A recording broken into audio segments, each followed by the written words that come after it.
Okay, I am number 4, or soy numero cuatro. Is, got a sore throat, so it might sound kind of weird.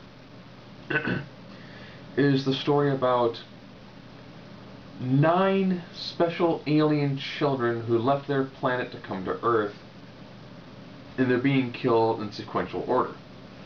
So, of course, this is about is the 4th one. So, by the time this movie starts, 1 and 2 have already been killed, and number 3 pretty much dies really fast. And it's a pretty bizarre sort of story, but it's actually really solid, all things being considered. They're being hunted down by another set of aliens. Really tall, bald guys who have head tattoos, a bunch of slits along their nose, and don't have human-like teeth. They pretty much all speak in a foreign language with subtext, except for one of them, who is kind of trying to learn English, but he's learning it through kind of pop culture media, so he comes off really bizarre when he's trying to talk to people. And he comes off kind of comedic in that standpoint. So number 4, after number 3 is killed, has kind of like an incident. And then him and his guardian have to kind of leave that life behind. And then go to a new life.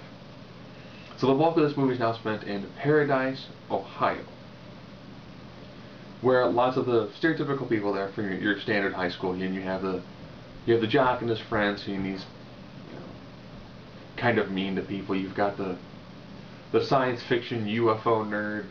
You've got the artsy girl who takes photographs of everybody, who used to date the quarterback.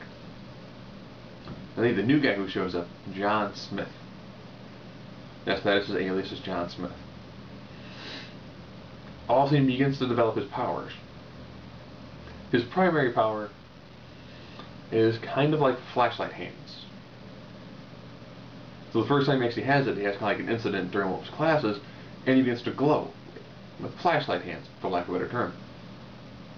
Then after a while, he kind of gets tactile telekinesis. He kind of develops these 2 friends, kind of lets them know, yeah, I'm kind of an alien from another planet. I was one of 9 people with really special powers. 3 of them have been killed and I'm being hunted by these other aliens. Which of course then leads to the giant climactic battle sequence at the school against a small army of the villain aliens with their like red laser repeating rifles. And number 4, as well as another one who was number 6, who has different abilities. So you kind of have this pseudo Twilight feeling in the love story that's going on between the male alien and Sarah, the photography girl. While at the same time you've got like an X-Men level abilities and a bit of like a Smallville sort of arc to it. And it actually works pretty well. It's got decent amounts of little bits and pieces of comedy here and there. You know, pretty decent action.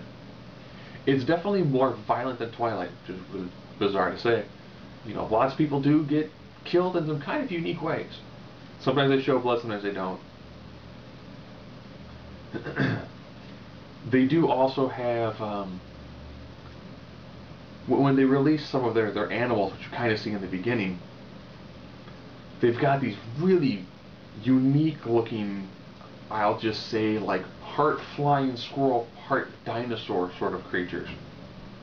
And it's actually they do a pretty unique job. I still try to figure out how this huge climactic battle is happening at the high school, with explosions going on and things blowing up, and all these like red and blue lights flashing everywhere. Not to mention that, you know, they actually like kidnapped the chief of police's son in the process, as well as attacked the chief of police. How the cops don't get there sooner to see this massive explosion, all these weird crazy things going on. And it's actually really, really solid, surprisingly. Much better than Breaking Dawn. It's weird, it's kooky, it takes itself kind of seriously, and other times really not that seriously.